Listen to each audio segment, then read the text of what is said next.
بسم الله الرحمن الرحيم. قال رب أنى كيف يكون لي غلام وكانت امرأتي عاقرا وقد بلغت من الكبر عتيا. حضرت زکریا علی نبینا وعلیہ الصلاۃ والسلام کے ہاں ولادت کا واقعہ چل رہا ہے کہ حضرت زکریا علیہ الصلاۃ والسلام نے بڑھاپے میں جا کر اللہ تبارک و تعالی سے اپنے لیے اولاد کی دعا مانگی تھی، اور یہ اولاد کی دعا اللہ کے سے حضرت زکریا علیہ الصلاۃ والسلام نے اس وقت مانگی تھی جب حضرت مریم رضی اللہ تعالی عنہا کے پاس انہوں نے اللہ کی نعمتیں دیکھی۔ حضرت مریم کی والدہ اور حضرت زکریا کی اہلیہ دونوں سگی بہنیں تھیں۔ حضرت زکریا کی اہلیہ اور حضرت مریم کی والدہ یہ دونوں سگی بہنیں تھیں۔ حضرت مریم رضی اللہ تعالی عنہا کو چونکہ حضرت زکریا علی نبینا وعلیہ الصلاۃ والسلام کی پرورش میں دے دیا گیا تھا، تو اس وقت بہت سے موقع پر حضرت زکریا علیہ الصلاۃ والسلام نے یہ دیکھا کہ حضرت مریم ایسی چیزیں کھا رہی ہیں اور کھا رہی ہیں کہ جن کا موسم نہیں ہے، جس کا ذکر اللہ نے تیسرے پارے کے اندر بھی کیا۔ تو پھر حضرت زکریا علیہ الصلاۃ والسلام نے جب معلوم کیا تو حضرت مریم نے عرض کیا کہ یہ تو اللہ نے مجھ کو کھلائی ہیں۔ تو اس وقت حضرت زکریا علیہ الصلاۃ والسلام کو یہ خیال ہوا کہ جو اللہ بے موسم پھل کھلا سکتا ہے وہ بے عمر اولاد بھی تو دے سکتا ہے۔ اس وقت جا کر حضرت زکریا نے اللہ سے اپنے لیے اولاد کی دعا مانگی، جس کو اللہ تبارک و تعالی نے قبول کیا۔ اللہ نے فرمایا کہ زکریا ہم تم کو ایک ایسے بچے کی بشارت دیتے ہیں جو وارث بنے گا، اور اس کا نام یحییٰ ہے، اور اس کا ہم نے اس سے پہلے کسی کو نہیں بنایا۔ یعنی گویا کہ حضرت یحییٰ علیہ الصلاۃ والسلام سے پہلے دنیا میں کسی اور انسان کا نام یحییٰ نہیں رکھا گیا۔ اگر سمیہ کے معنی ہم نام کے لیے جائیں اور دوسرا معنی سمیہ کے کیے گئے تھے ہم صفت کے، ہم مثال کے، کہ ان کی جیسی صفات والا اور ان جیسا کوئی اور آدمی ان پہلے نہیں بنایا گیا۔ حضرت زکریا علیہ الصلاۃ والسلام نے جب یہ بشارت سنی تو عرض کیا قال رب انا کیف یکون لی غلام۔ حضرت زکریا علیہ الصلاۃ والسلام نے عرض کیا اے میرے رب کیسے ہوگا میرے بچہ۔ انا اے کیفا، یعنی سوال جو تھا وہ کیفیت کے بارے میں، اللہ کے وعدے پر شک نہیں۔ انا کہ اللہ کے وعدے پر شک نہیں، اس لیے مصنف نے انا کی تفسیر کی کیفا کے ساتھ۔ کیفا کے لیے کیفیت کے لیے، یعنی اے اللہ آپ نے جو وعدہ فرمایا ہے کہ میرے ہاں بچہ ہوگا اس پر تو میرا یقین ہے، لیکن اب سوال یہ پیدا ہوتا ہے کہ وہ بچہ مجھے اسی بیوی سے ہوگا جو بانجھ ہے؟ اب اگر اسی بیوی سے ہوگا تو ہم بڑھاپے ہی میں رہیں گے کہ جوان کر دیے جائیں گے، یا مجھے بچہ اس بیوی کے علاوہ کسی اور عورت سے ہوگا، یعنی مجھے کوئی دوسرا نکاح کرنا ہوگا۔ تو مختلف کیفیت جو ہو سکتی تھی، بھائی ٹھیک ہے آپ کو بچہ ہوگا، لیکن ابھی کا بچہ کیسے ہوگا؟ اسی بیوی سے دوسری بیوی سے دوسرا نکاح کرنا ہوگا، اسی بیوی سے ہوگا تو اسی عمر میں ہوگا، بڑھاپے کے حالت میں یہ جوان کر دیے جائیں گے، اس لیے کیفیت کے بارے میں پوچھا۔ انا اے کیف یکون لی غلام، میرے بچہ کیسے ہوگا؟ وکانت امرأتی عاقر، اور حال یہ ہے کہ میری بیوی تو بانجھ ہے۔ تو اب اسی بیوی سے ہوگا یا دوسری بیوی سے؟ بیوی کا نام بعض مفسرین نے لکھا ہے اشا اور بعض نے لکھا ہے ایشا، دونوں قول ہیں۔ ان کے اہلیہ محترمہ کے نام کے بارے میں، وقد بلغت من الکبر عتیہ، اور حال یہ کہ میں خود بھی بڑھاپے کو انتہا کو پہنچ چکا ہوں، بوڑھا پھوس ہو چکا ہوں، یعنی ہڈیوں میں گودا وغیرہ سب کچھ ختم ہو چکا ہے۔ اس لیے مصنف نے تفسیر کی عتیہ من عطا یبیسا، یبیسا کے کیا معنی؟ یعنی ہڈیاں سوکھ چکی ہیں، جیسے اوپر کہا تھا انی وہن العظم منی، میری ہڈیاں بالکل کمزور ہو گئی ہیں، اور ہڈیوں کا کمزور ہونا گودا ختم ہو جانے کی وجہ سے ہوتا ہے۔ تو مصنف نے اس کی تفسیر کی عتیہ ای من عطا یبیسا ای نہایت السن، تفسیر لازم یعنی بالکل میں انتہائی عمر کو پہنچ چکا ہوں، تو میری بیوی بانجھ ہے، میں انتہائی عمر کو پہنچ چکا ہوں، تو پھر اب مجھ کو بچہ کیسے پیدا ہوگا؟ 120 سنۃ، حضرت زکریا کی اپنی عمر 120 سال، وبلغت امرأته 98 سنۃ، اور اہلیہ محترمہ کی عمر 98 سال، تو اتنی عمر میں جا کر بچہ میرے کیسے ہوگا؟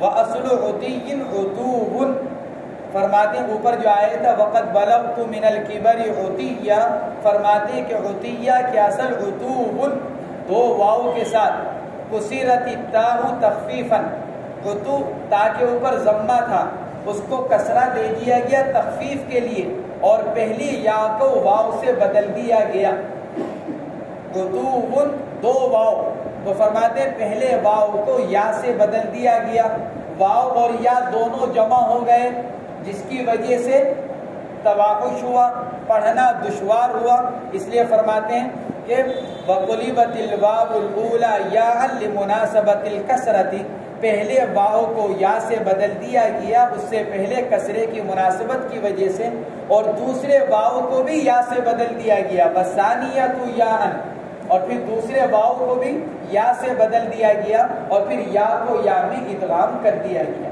تو عطیہ یا عطیہ دونوں طرح اس کو پڑھا گیا۔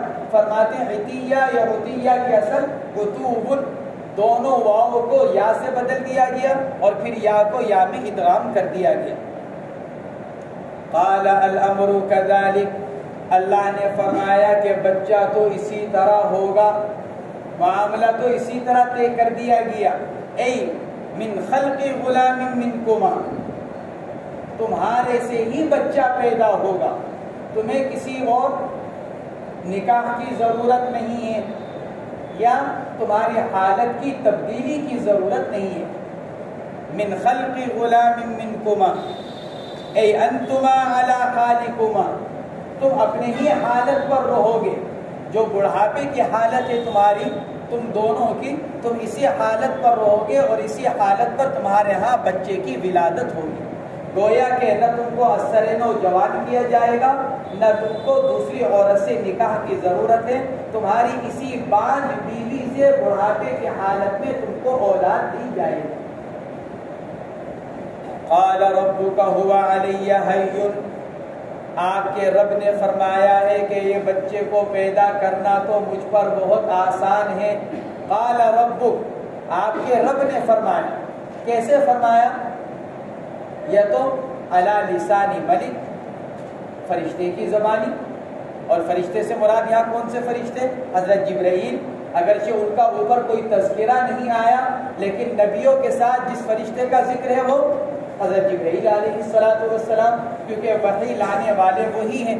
تو یہ تو فرشتے کی زبانی فرمایا، قال ربک، فرمایا آپ کے رب نے فرشتے کی زبانی، ہوا علی حی، یا پھر بِإِلْقَاءِ قَلْبٍ، اللہ نے ان کے دل میں ڈالی یہ بات کہ کیا ہوا علی حی، کہ یہ بچے کا پیدا کرنا مجھ پر بہت آسان ہے، اے بِأَنْ أَرُدَّ عَلَيْكَ قُوَّةَ الْجِمَاعِ وَأَفْدُكُ رَحْمَ إِمْرَأَتِكَ لِلْعَلُوقِ، یا لِلْعُلُوقِ، عین کا ضمہ اور عین کا فتحہ دونوں طرح اس کو پڑھا گیا، یعنی میں لوٹا دوں گا تم پر جماع کی قوت کو، اور کھول دوں گا میں تیری بیوی کے رحم کو، یعنی تمہارے اندر دوبارہ پھر اتنی قوت پیدا کر دوں گا اسی بڑھاپے میں کہ تم اپنی بیوی سے جماع کرو اور بیوی کے رحم میں ولادت کی صلاحیت پیدا کر دوں گا، جس سے اس کا رحم کھلے گا اور نطفہ اور حمل رحم میں جا کر ٹھہر جائے گا۔ وَأَفْتُقُ رَحْمَ إِمْرَأَتِكَ لِلْعُلُوقِ، اگر ضمے کے ساتھ ہے تو پھر مصدر، اور اگر فتحہ کے ساتھ ہے علوق تو اس کے معنی منی کے، میں تمہاری بیوی کے رحم کو کھول دوں گا تاکہ منی کا اس کے اندر استقرار ہو جائے۔ وَقَدْ خَلَقْتُكَ مِن قَبْلُ وَلَمْ تَكُ شَيْئًا، اور حال یہ ہے کہ میں پیدا کر چکا ہوں تم کو، واو حالیہ، وَقَدْ خَلَقْتُكَ مِن قَبْلُ، اور حال یہ ہے کہ میں تم کو اس سے پہلے پیدا کر چکا ہوں، تمہارے بچے سے پہلے تمہیں پیدا کیا، وَلَمْ تَكُ شَيْئًا قَبْلَ خَلْقِكَ، اور تم تو اپنی پیدائش سے پہلے کچھ بھی نہیں تھے۔ جب تمہیں پیدا کیا جا سکتا ہے تو بھی تمہارے بچے کو کیوں نہیں پیدا کیا جا سکتا؟ جو اللہ تمہیں پیدا کرنے پر قادر ہے وہ تمہارے بچے کو پیدا کرنے پر بھی قادر ہے۔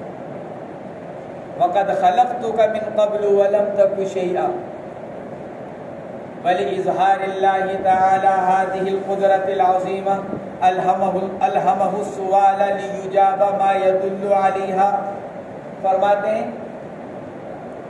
اس واقعے کے بعد پھر اللہ تبارک و تعالی نے اپنی قدرت کے اظہار کے لیے حضرت زکریا علیہ السلام کے دل میں ایک سوال پیدا کیا تاکہ وہ سوال کرے اور پھر اللہ تعالیٰ کی طرف سے اس کا جواب دیا جائے تاکہ اللہ کی قدرت کا ظہور پہلے سے ہو جائے۔ فرماتے ہیں وَلِإِظْهَارِ اللَّهِ تَعَالَى هَذِهِ الْقُدْرَةِ الْعَظِيمَةِ، اور اس بڑی قدرت کو ظاہر کرنے کے لیے اللہ تبارک و تعالی نے الہام کیا، حضرت زکریا کو ایک سوال دل میں ڈالا کہ کیوں؟ تاکہ اس کا جواب دیا جائے جو اس پر یعنی قدرت عظیمہ کے ظاہر ہونے پر دلالت کر سکے۔ لِيُجَابَ مَا يَدُلُّ عَلَيْهَا، اور پھر وَلَمَّا طَاقَتْ نَفْسُهُ إِلَى سُرْعَةِ الْمُبَشَّرِ بِهِ، اور جب حضرت زکریا علیہ السلام کا شوق زیادہ ہوا، مبشر بھی جس چیز کی بشارت دی گئی تھی یعنی بچہ، اب ان کو یہ بشارت دے دی گئی کہ آپ کے ہاں بچہ پیدا ہوا، تو پھر اب حضرت زکریا علیہ السلام کا ذرا شوق بڑھا کیونکہ اب تک کوئی بچہ نہیں تھا، اب بڑھاپے میں جا کر ولادت کی بشارت ملی ہے تو اللہ کے وعدے کا تو یقین ہے، لیکن یہ کہ جتنی جلدی اس کا علم ہو جائے اتنی آدمی کی خوشیاں بڑھ جاتی ہیں۔ ابھی ہمیں جانا ہے حج کے سفر پر 30 شوال کو، لیکن اطلاع آ گئی 10 شوال کو کہ آپ کو 30 شوال کو سفر کرنا ہے، تو سفر تو 30 میں ہے لیکن یہ 20 دن کیسے گزریں گے؟ خوشی کے ساتھ، مسرت کے ساتھ۔ تو ایسے ہی حضرت زکریا علیہ السلام کو اگر یہ بشارت دے دی گئی کہ آپ کے یہاں ولادت ہوگی، بچہ ہوگا، لیکن حضرت زکریا علیہ السلام نے یہ چاہا کہ ذرا اس کا علم اور اس کی علامتوں کا پتہ پہلے سے چل جائے تاکہ شکر میں بھی اضافہ ہو جائے اور خوشی میں بھی اضافہ ہو جائے۔ اس لیے وَلَمَّا طَاقَتْ نَفْسُهُ إِلَى سُرْعَةِ الْمُبَشَّرِ بِهِ، جب شوق چڑھا، طاقہ یطوق اشتاقت، جب شوق زیادہ ہوا کہے گا اس بچے کی طرف، سرعت الى سرعت المبشر به، جس چیز کی بشارت دی گئی تھی اس کی طرف ذرا جلدی تاکہ اس کا علم ذرا جلدی حاصل ہو جائے۔ قال رب اجعل لي آیہ، تو عرض کیا اے میرے رب کوئی علامت بنا دیجیے، میرے ہاں ولادت کب ہوگی اس کے لیے میرے لیے کوئی علامت بنا دیجیے تاکہ جب اس علامت کا ظہور ہو تو مجھ کو معلوم ہو جائے کہ میری بیوی کے ہاں ولادت قریب ہے۔ اور اس کی ایک وجہ بھی ہو سکتی ہے، جب عورت کو حمل ٹھہرتا ہے تو اولاً کافی عرصے تک پتہ نہیں چلتا، یہ تو اب ہے، کسی عورت کو اگر مہینے کا وقت پر خون نہ آئے تو پھر جا کر الٹرا ساؤنڈ وغیرہ کرا لیا جاتا ہے، مشینوں کے ذریعے سے پتہ چل جاتا ہے کہ ایام کا نہ آنا حمل کی وجہ سے، لیکن اس زمانے کے اندر تو یہ ساری مشینیں وغیرہ نہیں تھیں، تو کافی وقت گزر جانے کے بعد پتہ چلتا تھا کہ عورت کو حمل ٹھہر چکا ہے، 2-3 مہینے گزر جایا کرتے تو حضرت زکریا علیہ السلام نے یہ چاہا کہ بیوی کو مہینہ 1.5 مہینے کے بعد جا کر یہ پتہ چلے گا کہ حمل ہے، تو کیوں نہ کوئی ایسی علامت کا مطالبہ اللہ سے کر لیا جائے کہ ادھر حمل ٹھہرے اور ادھر ہم کو پتہ چل جائے کہ ہمارے ہاں اب ولادت کا مرحلہ شروع ہو چکا ہے۔ قال رب اجعل لی آیہ اے علامۃ علی حمل امرأتی، کوئی ایسی علامت بنا دیجئے کہ جس سے میری بیوی کے حمل کا پتہ چل جائے، جیسے ہی حمل ٹھہرے مجھ کو پتہ چل جائے۔ قال آیتک علیہ الا تکلم الناس ای تمتنع من کلامہم بخلاف ذکر اللہ تعالی، اللہ نے فرمایا کہ اس پر یعنی حمل ٹھہرنے پر علامت یہ ہے کہ تم لوگوں سے بات نہیں کر سکو گے، یعنی خود بخود تم کلام کرنے سے رک جاؤ گے۔ اللہ تکلم الناس ای تمتنع من کلامہم بلا آفت، بغیر کسی تکلیف کے، بغیر کسی عذر کے تمہاری زبان لوگوں سے بات کرنے سے رک جائے گی۔ ہاں بخلاف ذکر اللہ تعالی، ہاں اللہ کا ذکر وغیرہ کہ اس پر زبان چلتی رہے گی، لوگوں سے گفتگو نہیں کر سکو گے، اللہ کا ذکر وغیرہ جو کرنا چاہو گے زبان چلے گی۔ اے تمتنع من کلامہم بخلاف ذکر اللہ تبارک و تعالی ثلاث لیال بایامہا، کتنا؟ 3 رات، 3 رات تک تمہاری زبان نہیں چل سکے گی۔ ثلاث لیال ای بایامہا کما فی آل عمران، فرماتے ہیں 3 راتوں سے مراد کیا ہے؟ 3 دن، اس لیے کہ بعض اوقات 3 رات 2 دن کے ساتھ بھی ہو سکتی ہے۔ جیسے دن کے شروع سے کوئی چیز شروع ہو، پورا دن گزرا، 1 رات آئی، پھر اگلا پورا دن گزرا، رات آئی، پھر اگلا پورا دن گزرا، تو غروب تک 3 دن پورے ہو گئے لیکن رات 2۔ تو اللہ تعالیٰ فرماتے ہیں، اللہ نے ایک جگہ فرمایا 3 رات اور ایک جگہ فرمایا 3 دن۔ سورہ آل عمران میں فرمایا 3 دن اور سورہ مریم کے اندر فرمایا 3 رات۔ گویا کہ معلوم ہوا کہ پورے 72 گھنٹے، 3 دن 3 رات حضرت زکریا علیہ السلام بات چیت کرنے سے روکے رہے۔ ثلاث لیال ای بایامہا کما فی آل عمران ثلاثۃ ایام، آل عمران میں 3 ایام فرمایا گیا۔ تو سورہ آل عمران میں 3 ایام اور یہاں 3 لیال، ایسا کیوں؟ فرماتے ہیں کہ ایک تو یہی بتلانے کے لیے کہ پورے 3 دن 3 رات، نہ کمی راتوں کے اندر تھی نہ کمی دن کے اعتبار سے۔ پھر ایسا کیوں کیا؟ مفسرین نے لکھا ہے سورہ مریم مکی ہے اور سورہ بقرہ، سورہ آل عمران مدنیہ ہے۔ آل عمران مدینہ منورہ میں نازل ہوئی ہجرت کے بعد، اور سورہ مریم ہجرت سے پہلے۔ تو ہجرت سے پہلے اور دن کے اندر بھی رات پہلے آتی ہے اور دن بعد میں، تو اس لیے اللہ نے سورہ مریم پہلے نازل ہوئی تو اس میں رات کا تذکرہ کیا کیونکہ رات پہلے ہوتی ہے۔ سورہ آل عمران بعد میں نازل ہوئی اور دن رات کے بعد آتا ہے، اس لیے آل عمران کے اندر دن کا تذکرہ کیا۔ اگرچہ وضع کے اعتبار سے آل عمران پہلے ہے، موجودہ ترتیب کے اعتبار سے آل عمران پہلے اور مریم بعد میں، لیکن نزول کے اعتبار سے مریم پہلے ہے اور آل عمران بعد میں۔ تو چونکہ مریم پہلے تھی اور رات بھی پہلے آتی ہے اس لیے اس میں رات کا تذکرہ کیا، اور آل عمران نزول کے اعتبار سے بعد میں ہے اور دن بھی بعد میں آتا ہے اس لیے اس میں دن کا تذکرہ کیا۔ فرماتے ہیں بِأَيَّامِهَا كَمَا فِي آلِ عِمْرَانَ 3 ایام سویہ۔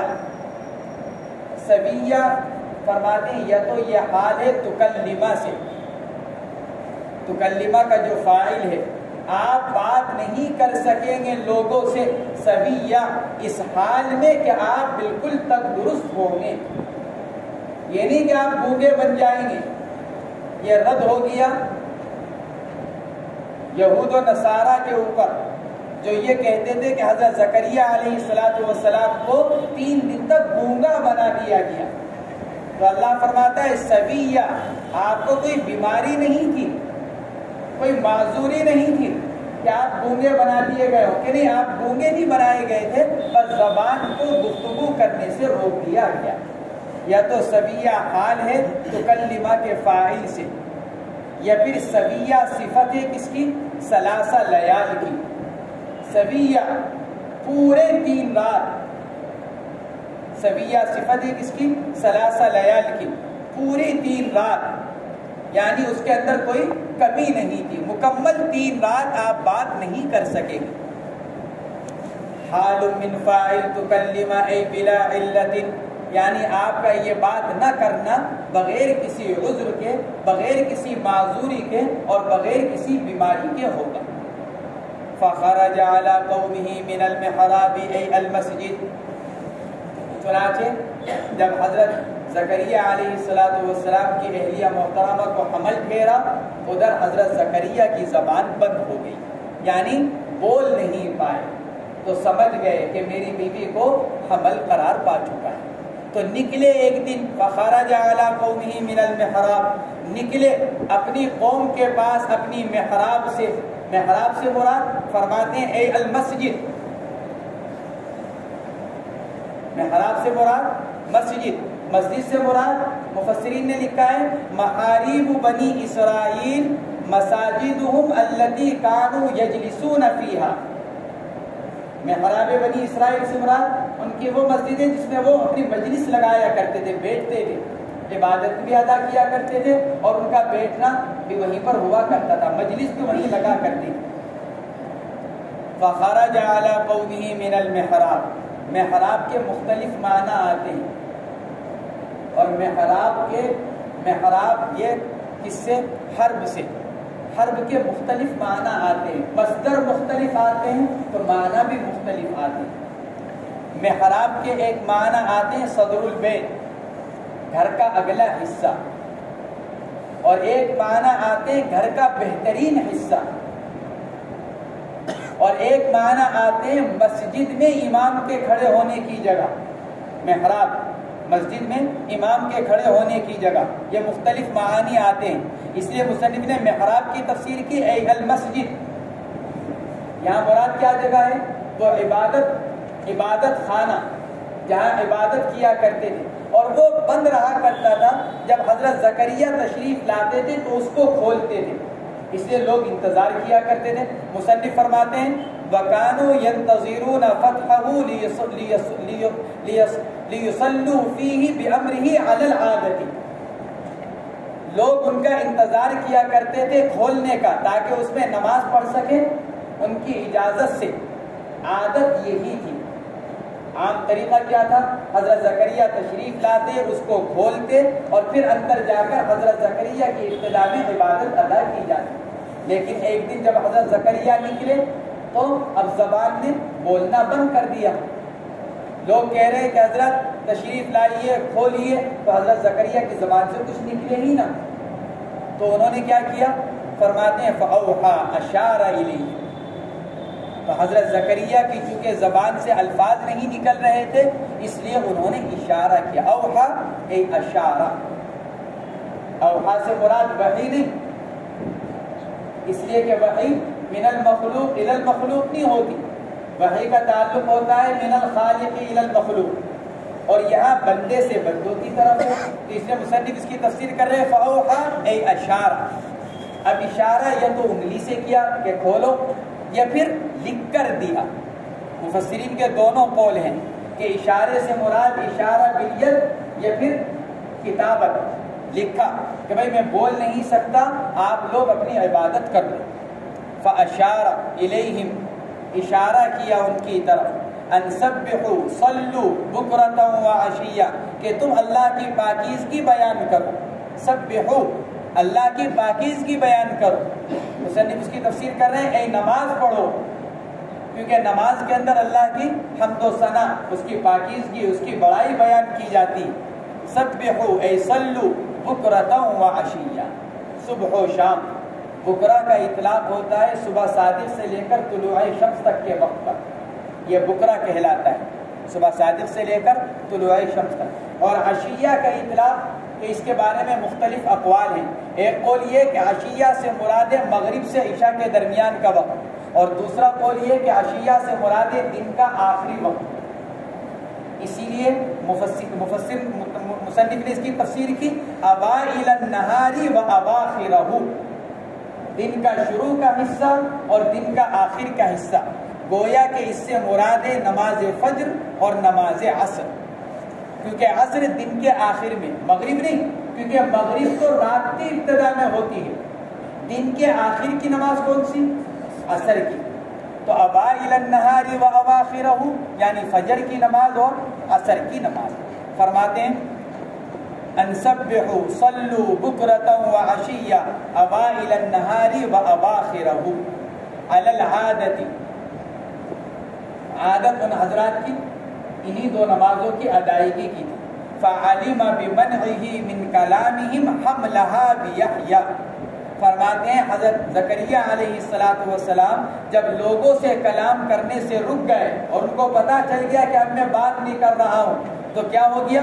فعلم حملہا بیحییٰ، بمنعہ من کلامہم علم حملہا بیحییٰ، ان کے لوگوں سے کلام سے رکنے سے حضرت یحییٰ سمجھ گئے کہ حضرت کی اہلیہ محترمہ بیٹے سے حاملہ ہو چکی ہے، کیونکہ اللہ تبارک و تعالی نے اسی کو علامت قرار دیا تھا۔ مصنف نے یہاں محراب کو ذکر کیا، قرآن پاک کے اندر آیا فخرج علی قومہ من المحراب۔ محراب کا کیا مسئلہ ہے؟ مسجدوں کے اندر محراب بنی ہوئی ہوتی ہے، تو محراب کب سے ہیں اور محراب مسجد کا حصہ ہے یا خارج مسجد؟ علامہ عینی علیہ الرحمہ نے حضرت ابو البقاء رحمہ اللہ سے نقل کیا کہ جب اللہ کے نبی علیہ السلام نے مسجد نبوی کی تعمیر کی تو حضرت جبرائیل علیہ السلام تشریف لائے اور انہوں نے آ کر کعبے کی بالکل سیدھ میں مسجد نبوی کے اندر ایک نشان لگایا، ایک نشان لگایا مسجد نبوی میں کعبے کی بالکل سیدھ۔ ایک قول تو یہ ہے، دوسرا قول یہ ہے کہ خود حضور اکرم صلی اللہ علیہ وسلم کے سامنے سے سارے پردے ہٹا کر سارا فاصلہ ختم کر دیا گیا اور اللہ کے نبی علیہ السلام کو کعبہ شریف سامنے نظر آیا۔ تو چونکہ آپ کو مشاہدہ ہو رہا تھا تو آپ نے اپنے مشاہدے پر مسجد نبوی میں کعبے کی طرف نشان لگایا۔ یہ دونوں قول ہیں مسجد نبوی کے قبلے کے تعین کے بارے میں، یا تو حضرت جبرائیل نے آ کر نشان لگایا یا پھر خود اللہ کے نبی علیہ السلام نے اپنے مشاہدے پر نشان لگایا، سامنے سے سارے پردے وغیرہ ہٹا دیے گئے۔ تو اس سے ایک بات تو کیا معلوم ہوئی؟ ایک بات تو یہ معلوم ہوئی کہ محراب کے لیے نشان کا لگانا یہ مسجد نبوی کی تعمیر سے ہی شروع ہوا۔ جس وقت مسجد نبوی کی تعمیر ہوئی اور اسی وقت نشان لگا دیا گیا محراب کے طور پر کہ امام یہاں کھڑے ہوں گے۔ اسی لیے جو محراب بنائی جاتی ہیں وہ کہیں میں مسجد کے درمیان میں، اور نفس محراب مقصود نہیں ہوتی، بلکہ محراب جو ہوتی ہے یہ علامت ہوتی ہے وسط مسجد ہونے کا، اس لیے امام وہاں پر کھڑا ہوتا ہے۔ اگر کسی مسجد میں محراب وسط میں نہ ہو، درمیان میں، تو امام محراب میں کھڑا نہیں ہوگا، بلکہ امام کو صف کے درمیان میں کھڑے ہونے کا حکم ہے۔ مثال کے طور پر مسجد بنائی گئی، محراب درمیان میں بنائی گئی، پھر ایک طرف مسجد کو بڑھا دیا گیا، اب ایک طرف تو 50 آدمی آتے ہیں، ایک طرف 25 آدمی آتے ہیں، تو امام محراب میں کھڑا نہ ہو، بلکہ امام کو کہاں کھڑا ہونا چاہیے؟ پہلی صف کے درمیان میں، کیونکہ محراب اس لیے بنائی جاتی ہے تاکہ یہ پتہ چل جائے کہ یہ وسط صف ہے۔ لیکن اگر وسط صف نہ ہو تو پھر امام محراب میں کھڑا نہ ہو کر صف کے درمیان میں کھڑا ہو، اگر وہاں کھڑے ہونے کی جگہ موجود ہو، اور اگر مجبوری ہو، جیسے کہ بعض مسجدوں میں ہوتا ہے کہ وسط صف میں جگہ نہیں ہے کھڑے ہونے کی، اور اگر امام وسط صف میں کھڑا ہو تو ایک صف ضائع ہو جائے گی، تو پھر محراب میں کھڑے ہونے کی گنجائش۔ لیکن پھر امام اس صورت میں درمیان میں نہیں رہے گا، حالانکہ حدیث پاک کے اندر حکم کیا فرمایا گیا کہ اپنے امام کو درمیان میں کھڑا کرو۔ تو یہ اللہ کے نبی علیہ السلام نے مسجد نبوی کے لیے قبلے کا نشان لگایا، یا تو اپنے مشاہدے سے یا حضرت جبرائیل علیہ السلام کے نشان لگانے سے۔ تو گویا کہ محراب اصل مقصود نہیں ہوئی، بلکہ وہ ایک بطور علامت کے امام کے کھڑے ہونے کی جگہ کے لیے۔ البتہ محراب مسجد کا حصہ ہے، خارج مسجد نہیں، محراب مسجد کا حصہ ہے۔ یہی وجہ ہے کہ معتکف کے لیے محراب میں جانے کی اجازت ہے۔ معتکف اگر محراب میں چلا جائے گا تو اس سے اس کی نماز، اس کا اعتکاف باطل نہیں ہوگا، ٹوٹے گا نہیں۔ ہاں البتہ امام کا مکمل طور پر محراب کے اندر کھڑا ہونا نماز کے لیے یہ مقبول ہے۔ اور کراہت کی وجہ کیا ہے کہ من وجہ محراب ایک مستقل جگہ ہے تو مسجد کا حصہ، لیکن بہرحال ایک مستقل ایک جگہ ہے، الگ سے اس کو بنایا جاتا ہے۔ نیز امام کے محراب میں کھڑے ہونے سے مشابہت لازم آتی ہے اہل کتاب کے ساتھ، کیونکہ اہل کتاب اپنے مقتدا کو ایک امتیازی جگہ پر کھڑا کرتے ہیں، اونچی جگہ پر، الگ سے بالکل۔ تو اب امام کا اندر کھڑا ہو جانا یہ اس کے ساتھ ایک مزید امتیاز ہو جائے۔ محراب میں جب امام کو درمیان میں کھڑا کر دیا گیا تو امام اور مقتدیوں کے درمیان میں امتیاز ہو گیا، اب اس کا اندر کھڑا ہونا یہ اہل کتاب کے ساتھ مشابہ ہے، اس لیے فقہا نے اس کو مکروہ قرار دیا۔ اور بعض فقہا نے علت یہ قرار دی ہے کہ اگر امام محراب کے بالکل اندر کھڑا ہو جائے گا تو دائیں بائیں جانب جو مقتدی کھڑے ہوتے ہیں ان کے اوپر امام کے حرکات اور امام کے افعال مشتبہ ہو جائیں گے، ان کو پتہ نہیں چلے گا امام کی حرکتوں کا کہ امام رکوع میں ہے کہ سجدے میں ہے کہ قعدے میں ہے کہ قومے میں ہے، ان کو پتہ نہیں چلے گا۔ تو اس مشابہت سے بچنے کے لیے امام کو باہر کھڑا ہونا چاہیے۔ تو بہرحال قبلے کے لیے نشان لگانے کی جو علامت کے طور پر نشان وغیرہ لگائے جائے، اس کی ابتدا تو کب سے ہے؟ مسجد نبوی سے، جب مسجد نبوی کی تعمیر ہوئی۔ ہاں یہ گنبد نما جو محراب بنائی جاتی ہے ہماری مسجدوں میں، یہ گنبد نما، مکمل گنبد نما یا نصف گنبد نما جو محراب بنائی جاتی ہے، اس کی ابتدا حضرت عمر ابن عبد العزیز رحمۃ اللہ علیہ نے، مسجدوں کے اندر یہ جو گنبد نما محراب بنائی جاتی ہے اس کی ابتدا حضرت عمر ابن عبد العزیز رحمہ اللہ نے کی، جب ان کو ولید ابن عبد الملک کی طرف سے مدینہ منورہ کا گورنر بنا کر بھیجا گیا۔ تو اس وقت حضرت عمر رحمہ اللہ نے مسجد کے اندر یہ گنبد نما محراب کو شروع فرمایا۔ اور اب یہ مساجد کے اندر بطور، اب مسجد کی جو علامت ہے وہ کیا؟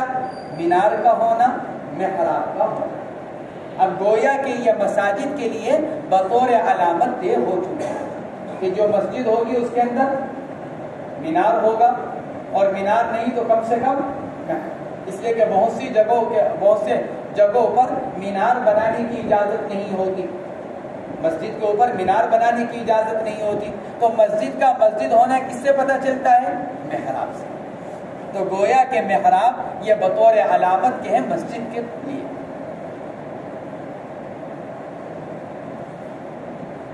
فعلم بمنعه من كلامهم حملها بيحيى وبعد ولادته بسنتين قال تعالى له يا يحيى خذ الكتاب أي التوراة بقوة۔ اور پھر حضرت یحییٰ علیہ السلام کی ولادت کے 2 سال کے بعد جب حضرت یحییٰ کی عمر 2 سال ہوئی، اللہ تعالیٰ فرماتے ہیں ہم نے کہا یحییٰ سے یا یحییٰ خذ الکتاب، یحییٰ کتاب کو مضبوطی کے ساتھ پکڑو۔ اور کتاب سے مراد کیا؟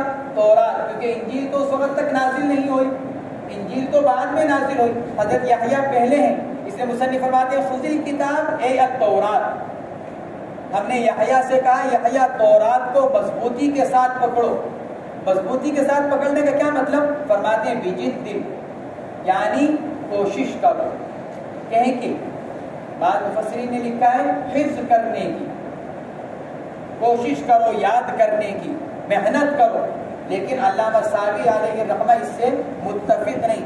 علامہ ساوی فرماتے ہیں کہ حفظ تورات تو اللہ تبارک و تعالیٰ نے حضرت یحییٰ کو خود سے مرحمت فرما دی تھی، ان کے دل میں ڈال دی تھی، چنانچہ حضرت یحییٰ 2 سال کی عمر میں ہی تورات کے حافظ بن چکے تھے، 2 سال کی عمر میں۔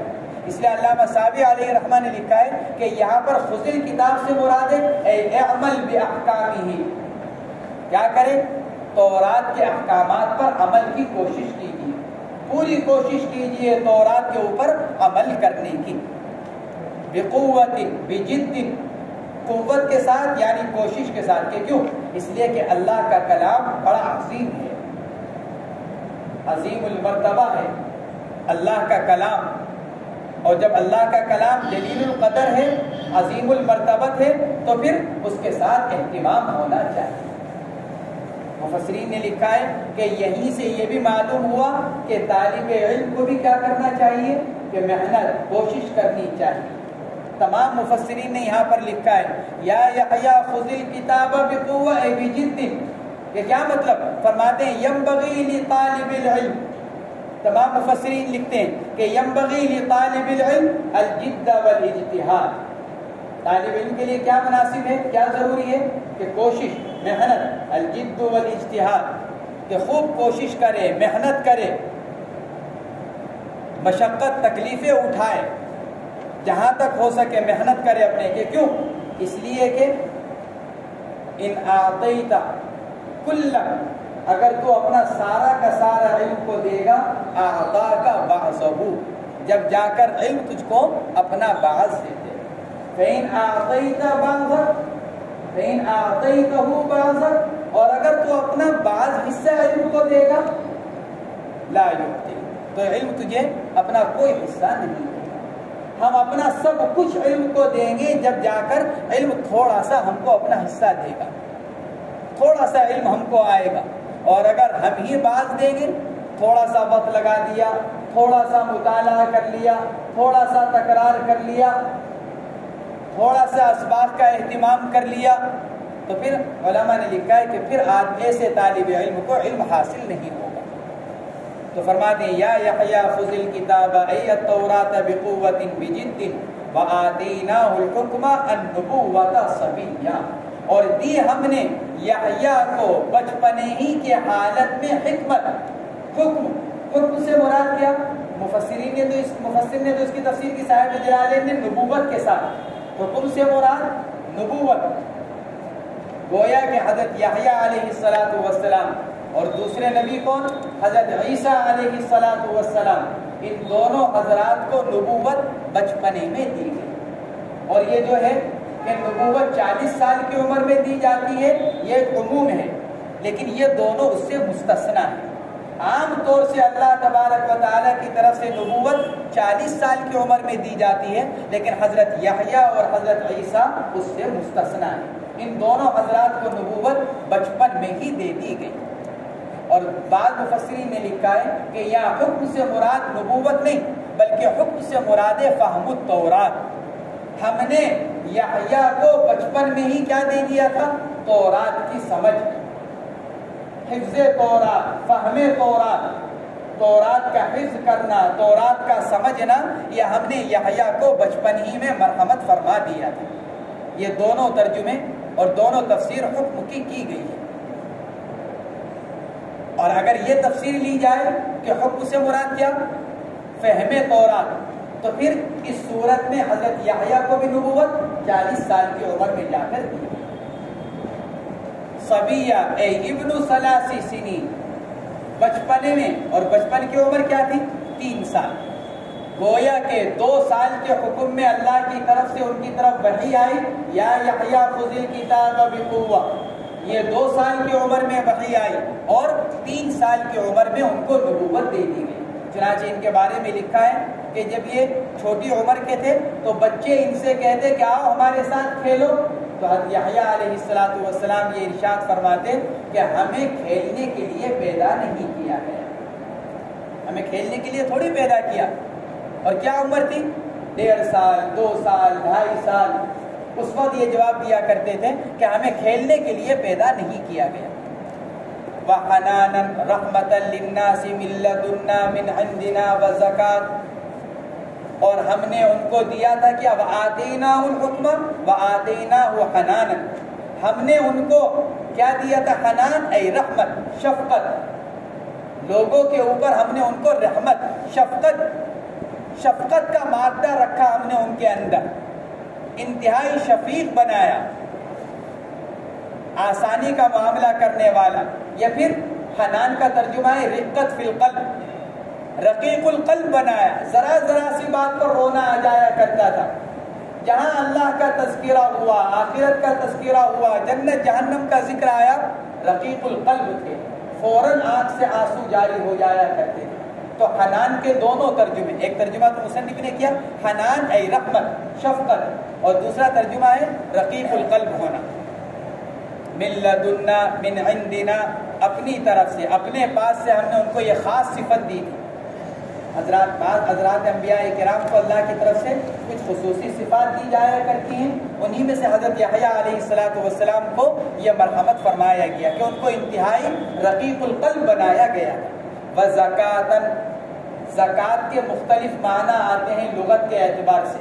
زکوٰۃ کے ایک معنی کیا آتے ہیں؟ طہارت کے آتے ہیں. اب طہارت کے اندر دونوں چیزیں ہو سکتی ہیں، طہارت عن الذنوب اور طہارت عن الذنوب اور طہارت عن الانجاس، نجس، گندگی سے پاکی ہم نے ان کو مرحمت فرمائی تھی. جیسے بچے بچپنے میں گندگی کے اندر رہتے ہیں، کبھی کچھ لگ گیا کبھی کچھ لگ گیا، ہم نے ان کو محفوظ رکھا. یا پھر ہم نے ان کو گناہوں سے محفوظ رکھا. یا پھر زکوٰۃ کے ایک معنی مال کی زکوٰۃ، تو مصنف فرماتے ہیں اے صدقۃ علیہم، زکوٰۃ کے معنی صدقے کے. اب صدقۃ علیہم کے دو ترجمے ہو سکتے ہیں، دو مطلب ہو سکتے ہیں. ایک تو یہ ہم نے ان کو صفت مرحمت فرمائی تھی، لوگوں پر بہت زیادہ صدقہ خیرات کرنی، صدقۃ علیہم. یا پھر یہ کہ ہم نے انہی کو صدقہ بنایا. کس کے لیے؟ ان کے والدین کے لیے اور ان کی قوم کے لیے. جیسے صدقہ اللہ کی طرف سے کیا ہے؟ ایک معزز چیز، ایک ثواب کی چیز، ایک فائدے کی چیز. لوگوں کو صدقے سے فائدہ ہوتا ہے. جب کسی کو صدقہ دیا جاتا ہے تو لوگ اس سے فائدہ اٹھاتے ہیں. تو اللہ فرماتا ہے ایسے ہی ہم نے کیا کیا، اور جب کسی کو صدقہ دیا جاتا ہے تو اس سے اس کی ضرورت پوری ہوتی ہے، اس کو خوشی حاصل ہوتی ہے. تو ہم نے یحییٰ کو بھی کیا کیا؟ ان کے والدین کے لیے خوشی کا ذریعہ بنایا، ان کی قوم کے لیے فائدے کا ذریعہ بنایا. وَكَانَ تَقِيًّا، اور یحییٰ کیا تھے؟ پرہیزگار. وَكَانَ تَقِيًّا، اور وہ پرہیزگار تھے. رویہ انہ لم یعمل خطیئۃ قط، فرماتے ہیں روایت کے اندر یہ نقل کیا گیا ہے کہ یحییٰ علیہ السلام نے نہ کبھی کوئی گناہ کیا اور نہ کبھی گناہ کا ان کو خیال آیا. گناہ کرنا تو دور کی بات، گناہ کا ان کو خیال بھی نہیں آیا. لیکن یہ اس کے اندر مخصوص نہیں ہے حضرت یحییٰ، یہ تو تمام انبیاء کرام کی صفت ہے. تمام انبیاء کرام علیہ السلام کا حال کیا ہے کہ وہ معصوم، نہ کبھی ان سے گناہ ہوا اور نہ کبھی ان کے دل پر گناہ کا خیال گزرا. وَبَرًّا بِوَالِدَيْهِ، اور ہم نے ان کو بنایا اپنے والدین کے ساتھ نیکی کرنے والا. اے محسنا الیہما، ہم نے کیا بنایا ان کو؟ اپنے والدین کے ساتھ فرما برداری کرنے والا. تقیہ کے اندر حقوق اللہ، اللہ کی نافرمانی سے بچنے والے. وَبَرًّا بِوَالِدَيْهِ حقوق العباد، جو آدمی والدین کا حق ادا کر رہا ہے، جبکہ والدین سے 24 گھنٹے ساتھ رہنا ہوتا ہے، کہنا سننا ہوتا ہے، کھٹ پٹ ہو جاتی ہے گھر کے اندر، لیکن جب آدمی اپنے والدین کا حق ادا کر رہا ہے تو پھر باہر والوں کا حق بدرجہ اولا ادا کرے گا.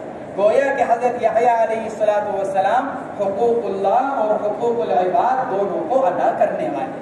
وَبَرًّا بِوَالِدَيْهِ أَيْ مُحْسِنًا إِلَيْهِمَا وَلَمْ يَكُنْ جَبَّارًا، بر مبالغے کا صیغہ ہے، بار کا، بار فرما بردار، بر اسی کا مبالغے کا صیغہ. وَلَمْ يَكُنْ جَبَّارًا مُتَكَبِّرًا عَصِيًّا، اور یحییٰ علیہ السلام نہیں تھے سرکش، جبار سرکش، اے متکبر بڑائی دکھلانے والے.